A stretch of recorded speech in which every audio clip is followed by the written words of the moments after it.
what's cool now is that people that I looked up to, people that we took directions from, are now I'm either doing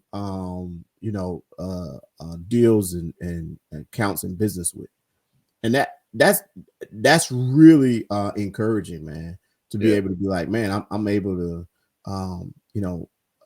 do something with the person that I once looked up and was like, man, I don't know if I ever be able to do what he's doing. Right. That's one of the biggest things that came from that, because like you said, understanding those Saturdays, especially during the summer, those week-long sessions. I mean, it seemed like it was grueling, but I mean, dude, if I was to do what we were doing on a Saturday now, the offerings that I would get, or the compensation that I would get, is ridiculous. And what's crazy about that is I got the foundation back then. Yeah, I got the foundation back then. So also what I realized, and that was my early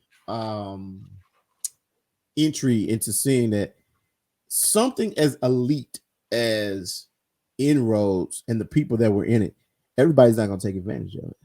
And everybody's not going to have the same outcome from it. And it's really some inside work that has to happen. And so, man, I've learned and been connected, to that, and it's really made a difference. But also, it's taught me some lessons as well. Yeah, one of the biggest reasons why I wanted to be in, one, because my brother was in it. That was my guy, man. So everything he was doing, I wanted to do. But man, he took me. Well, it was my mom and dad who identified it initially. I think they did something like that. My mom and dad are from DC. My brother as well from DC. Yeah. And they were a part of an organization very similar to Inroads. And they found when they moved to Nashville or whatever, when they were coming of age, my brother, they found Inroads, and they were like, and I remember going to my first Inroads picnic, right? And it was jumping, man. I'm talking about I'd never seen anything like it, being in Mount Juliet for the majority of my life, born in North Nashville, moved out to Enchanted Hills area or whatever, Bordeaux, moved out to Antioch, and then from Antioch went to Mount Juliet. We were out in the sticks the majority of my life. So the collection of black, I didn't know you was born right down the street from me, because I was just about to say my story is a little different, because I was over in Haynes Manor. Yeah, literally like right across from Haynes Garden. Yeah. And so, my mom and dad were trying to just protect us from gunshots. Yeah. You know what I'm saying? Over on Lund Drive, out north. I mean, pretty close. Let me think. Haynes, you talking about is that off Clarksville Highway? Haynes? Yeah. Okay. Yeah. I know what you're talking about. Yeah. Another friend of mine lives, in that area. But we were over there, and then, man, my mom and dad, when they first moved, low key, man, another little known fact, when they moved to Nashville, they lived in a tent out in the park for it may have been it wasn't an extended period of time. Yeah. But they literally just were like, we're going to Nashville. My dad at that point didn't have a job, but he got a job at TSU, worked over there for about 40 something years and retired. Right.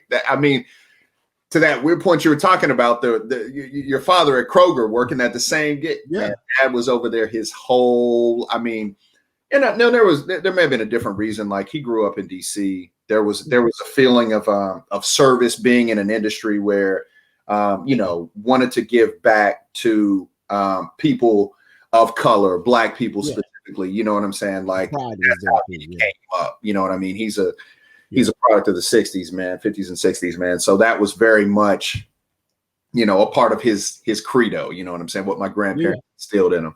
So he was like, nah, this is where I'm at. This is where we at, and he just kind of made his moves. Him and my mom made moves. And before you know it, we were out in Mount Juliet. But anyway, so going to that Inroads picnic, I was like, I don't see nothing like this unless we going back to DC and visit family or whatever. So I was just like, this is incredible. Good vibes, everything. And that was the first time I met Derek Young. And it was Mr. Young off the rip. It was like my brother introduced, he was like, Khalid, this is Mr. Young. Mr. Young's my younger brother, Khalid.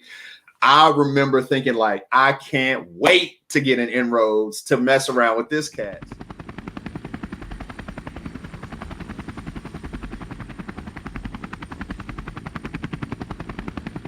his energy was always infectious, positive. You just knew he was special, man, from the time that you met him, man. He was just an incredible spirit. You know what I mean? Yeah. He just had it. You know, I can't remember my wife, Tanya, you know, Tanya, she did a workshop when she was at Vol State and met him. She had randomly kind of remembered me talking about, he was like, she said, I met Derek Young today. And I said, huge. She was like, that dude's brilliant. I was like, I am honored to call him Uncle D now. Like, yeah. When I hit him up, I'm like, Uncle D, what's up, man? I mean, and we've gotten that close, man, that, you know, that can happen. But, you know, if anybody needs to take a nugget away, you're not going to get to those places with people if you don't reach out, man. Yeah, no, for sure. You're just not. Like, I mean, he had no reason to come and find me and try to be a mentor for me. Right. It was like, oh, yeah, bro, I remember you. Good job, man. But how many classes of people was he pushing through, right? So it's like, you know, if you really want to connect and vibe and do all these things, you got to be like, hey, man, I really want to be here. Yeah. And, you know, I like I said, I'm excited, man, that I get to, you know, be able to shake hands, you know, break bread, watch games, hang out at the house for some of these people that at one point in time, it was Mr. Fleming, Mr. Young, right? Yeah. Now it's, what's up? You know what I'm saying? It's like, what's up? You know, you get around them cats, man. It's like being in a family reunion, and the uncle who's kind of made it out, just spitting knowledge. And you, if you lucky, you get 2 or 3 of them in the room. There's no time to talk. Right. It's time to just shut up and listen, man. And listen. I can be silly if I want to and act like I know something. I need to just pull out my pen on the slide and be like, oh, let me write this down. Put that phone on record, man. Right. Yeah. You know, but we are a composite of all these experiences. Yeah. And I'm excited that I got to be able to experience that. Yeah, no, absolutely. It's it was, like I say, it was such a game changer for me, not from just a social extroverted standpoint, man, and finding my space and finding my people, you know what I mean? But it was just the dynamic of that organization, man. I wound up playing golf and ran into Charles Story and was playing golf with Charles Story, man. And I was like, wait a second, man. I said, wait a minute. Now, I was in Inroads. You look like are you Mr. Story? And he said, that's me. But yeah, ran into him and I was like, wow. I said, man, I've met lifelong friends due to the organization that you headed up, man. I said, you know, it's been just an unbelievable run. Be sure to visit FlyDialogue.com to find out more about us, including our radio station where we stream hip hop 24/7.